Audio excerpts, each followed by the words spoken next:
Bella bingung bedakan Allah sejati dan Allah palsu itu bagaimana ya? Semuanya tampak baik dan benar.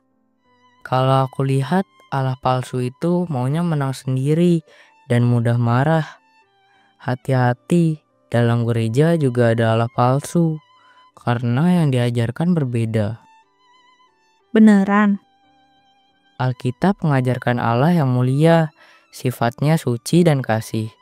Pada umumnya, hamba Tuhan dalam gereja palsu hanya menekankan sifat kasih dan membuang kekudusannya. Bagaimana dengan Allah sejati?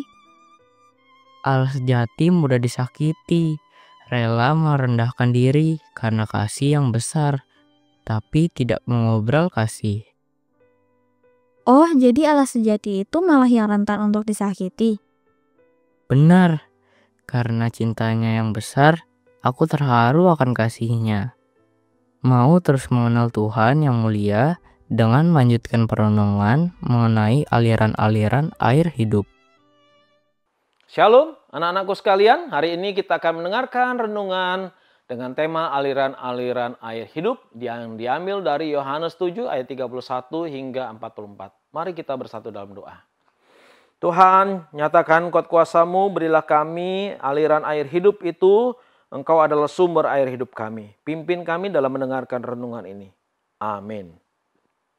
Nah, anak-anakku, kita sudah tahu bahwa orang-orang Sanhedrin itu sudah menyuruh banyak orang pengikut-pengikutnya untuk mencari Yesus, tetapi mereka tidak berhasil menemukan dia. Ya, banyak di antara mereka itu yang semakin gelisah. Ya, namun Yesus tetap tenang, walaupun mereka mengejarnya, berusaha menangkapnya. Yesus tetap tenang. Justru yang gelisah siapa? Yang gelisah bukan Tuhan Yesus, anak-anak.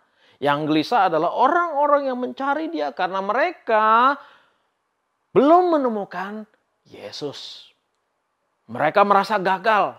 Mereka akan berupaya terus untuk mencari Yesus dan menangkap Yesus. Sampai pada hari raya Pondok Daun tiba. Ya. Di hari raya ini menjadi momen yang penting bagi orang-orang Yahudi, ya. Karena di sana adalah satu hari raya untuk bersukacita atas hasil tanah yang mereka sudah dapatkan, ya. Yang mereka olah, mereka bersyukur dan mereka merayakannya karena berkat-berkat yang mereka terima dari Tuhan, ya. Di situ semua orang berkumpul, bersukaria, berpesta, ya. Semua meninggalkan beban, meninggalkan masalahnya, ya. Mereka senang sekali, ya. Tapi sayang, ya.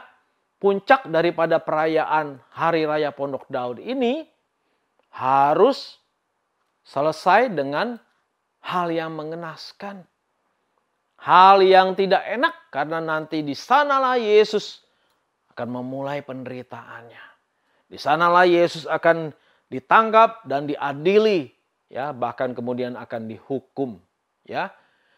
Mereka melakukan pesta itu dengan senang-senang. Mereka mengeluarkan semua hawa nafsunya, keinginan dagingnya, anak-anakku, ya. Ini adalah saat-saat yang berharga, sehingga dalam kesukacitaan itu sebetulnya mereka sebenarnya mengalami yang namanya kekeringan rohani, anak-anakku. Karena sukacitanya mereka itu adalah sukacita yang kelihatan dari luar, tetapi hati mereka sebetulnya mereka jahat, ya, mereka gelisah, mereka ingin segera menangkap Yesus, ya. Jadi mereka itu merasakan sesuatu yang kurang, ya. Kalau belum menangkap Tuhan Yesus, ya, mereka merasa hati mereka itu masih kering, ya, kering rohani, kekeringan rohani, ya. Lalu kemudian pada saat itulah Tuhan Yesus berkata kepada mereka, "Barang siapa yang haus, baiklah ia datang kepadaku dan minum." Wow, Tuhan Yesus menawarkan minuman agar mereka tidak haus. Tetapi ini bukan sembarangan minuman seperti air mineral yang kita minum, anak-anak. Sama seperti waktu Tuhan Yesus mengatakan, akulah roti hidup. Itu bukan hanya sekedar roti yang kita bisa beli di supermarket, lalu kita makan dan kita kenyang. Tidak. Itu adalah roti yang bersifat rohani. Dan saat Yesus mengatakan, akulah air hidup, barang siapa haus baiklah ia datang kepadaku dan minum. Tuhan Yesus sebenarnya menawarkan dirinya sebagai air ya, yang bisa menyelesaikan dahaga kekeringan rohani di dalam diri kita. Karena Tuhan Yesus sumber dari segala makanan dan minuman. Apakah sebenarnya arti air hidup ini? Artinya Yesus adalah sumber sukacita. Sumber apa? Sumber sukacita, anak-anak. Kalau kamu sedang tidak bersukacita, ingat Yesus, kamu akan bersukacita. Kalau kamu sedang menghadapi masalah, sedang bergumul, lalu kamu lemah, tidak ada semangat, lunglai, ingat pada Yesus, nyanyi, pujilah Yesus, doalah pada Yesus, maka Yesus akan memberikan kamu sukacita yang baru. Karena dialah sumber sukacita. Nah, Tuhan Yesus menawarkan air hidup ini kepada mereka agar dalam diri mereka merasakan sukacita. Nah, kalau mereka sudah merasakan sukacita, mereka mengalirkan sukacita itu kepada orang lain. Untuk orang lain juga merasakan sukacita yang sama.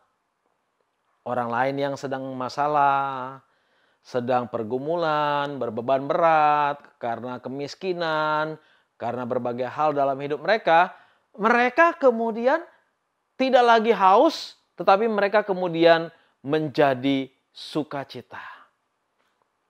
Lalu hidup mereka mengalirkan air hidup yang sama tadi. Lalu berjumpa dengan orang lain karena mereka sudah diberikan sukacita oleh Tuhan Yesus atau oleh teman yang sebelumnya. Sekarang dia berjumpa dengan orang lain, dia membagikan sukacita yang sama kepada orang lain itu. Dan begitulah terus anak-anak sampai kepada banyak orang. Makin banyak orang kita temui, makin banyak sukacita yang dialami orang-orang itu. Apalagi zaman sekarang. Kalian pernah dengar sakit mental atau mental health? Ya. Apa itu sakit mental? Depresi, ya. Melukai dirinya sendiri, ya. Itu salah satu sakit mental. Dan banyak lagi sakit-sakit mental yang lain. Bahkan sampai orang yang sakit mental ini ingin mengakhiri hidupnya. Nah, orang-orang seperti ini perlu disembuhkan. Dan yang bisa memberikan mereka mental mereka sehat, pulih kembali adalah air hidup yang dari Tuhan Yesus, anak-anak. Nah, sekarang kalian bagikan sukacita yang kamu dapat kepada teman-temanmu. Siapa tahu ada teman-temanmu yang broken home, ya. Papa mama mereka selalu bertengkar sehingga mereka stres di rumahnya. Siapa tahu juga ada teman-temanmu yang sudah jatuh ke dalam dosa. Misalnya dijebak, terjerat dalam narkoba, ya. Dan mereka tidak tahu jalan keluar. Kamu bisa membagikan jalan keluar kepada mereka. Kamu mengalirkan air hidup yang ada dalam dirimu kepada mereka. Kiranya kita boleh menjadi aliran-aliran air hidup yang membagikan sumber air hidup yang datangnya dari Tuhan Yesus. Mari kita bersatu dalam doa. Tuhan, kami bersyukur untuk hari ini. Kami sudah mendengarkan bagaimana Yesus sebagai sumber air hidup. Kiranya kami boleh menjadi aliran air hidup yang menolong sesama kami, yang memberkati sesama kami. Amin. Nah, anak-anak, kiranya kalian tetap sukacita dalam hidup kalian ya. Kalau ada masalah, datang kepada Tuhan Yesus. Tuhan memberkati.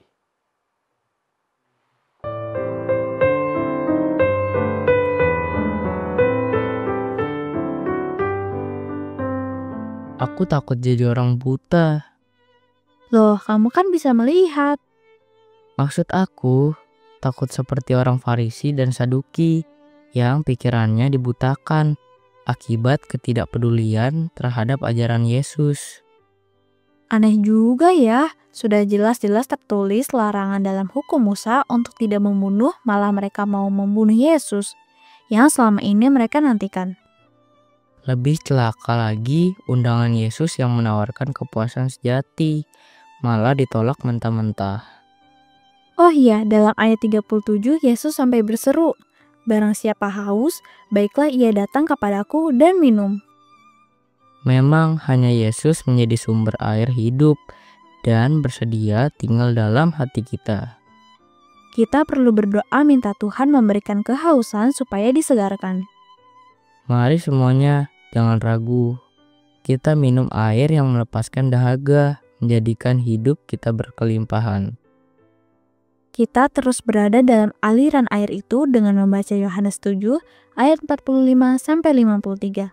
Sampai jumpa.